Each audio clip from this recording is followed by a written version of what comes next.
We're going to jump into the fourth stage now, which is designing your book. Now, book design has two components. One is your cover design, and the other is your content design.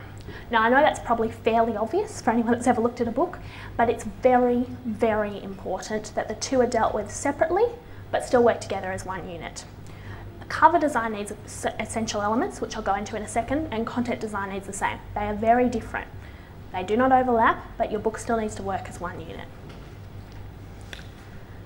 For your cover design, you want an attention-grabbing front cover. That is the most important thing in your book cover design. If you do not have an attention-grabbing front cover, people will not see your book. People will not be drawn to your book, and they won't get as far as you want them to do, which is eventually obviously open it, read it, buy it. They'll get nowhere near that if the cover doesn't capture their attention. But the second most important thing works hand in hand, and that's an attention-grabbing title. If your cover captures their attention, it normally does it for a maximum of 3 seconds and then they're gone. Sometime in that 3 seconds, you want them to look at your title, read it, and be excited enough by it to go on to the third thing, which is an informative subtitle. Now, your title doesn't necessarily have to have anything to do with the subject matter of your book. It just has to be attention-grabbing. Your informative subtitle then has to tell them what the book's actually about. And I'll give you an example. Say you've got a front cover of a book and you've got two little children, brother and sister, grabbing each other around the neck, pulling each other's hair out, fighting uncontrollably. The title of the book could be Cats and Dogs. Now, the kids squabbling got people's attention. Someone looked at cats and dogs and said, hold on, these are kids, what are they talking about? But the subtitle could be something like, How to Stop Your Children Acting Like Animals. You've got your reader's attention. So you want something out there that's going to grab their attention, hold it, and then explain what your book is about. Fourth area is actually on the back cover, not on the front cover at all. An important part of cover design, and that's your enticing blurb.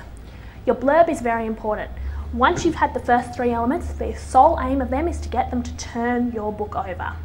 2 things happen when they turn your book over. 1, they pick it up, so they're a step closer to buying it. And 2, they're reading more information, so you know they're already interested. What goes in that blurb is very, very important, because that's what's going to make the difference as to whether they buy your book, or if the book's already bought, if they're in a library, whether they open your book and read it. Whether you're selling it to them literally or not, you're still selling the book every time to the potential reader. You want them to open the book, you want them to read the book. So the blurb is very important, and as I mentioned before, it's really good to include some testimonies in the blurb, but what you also want to include are 3 things. 1, you want information about the author in there, a really short section so that people know who you are, what qualifies you to write this book. You want a really brief synopsis of the book. Generally, sometimes I find it's quite good to take that out, the dedication. This book's dedicated to X, Y, and Z because. If you take out the this book's dedicated to because, generally that's a good description of what this book's going to do for people and how that's going to benefit people. And the other thing is sometimes you can integrate with the 2 part of the testimony themselves.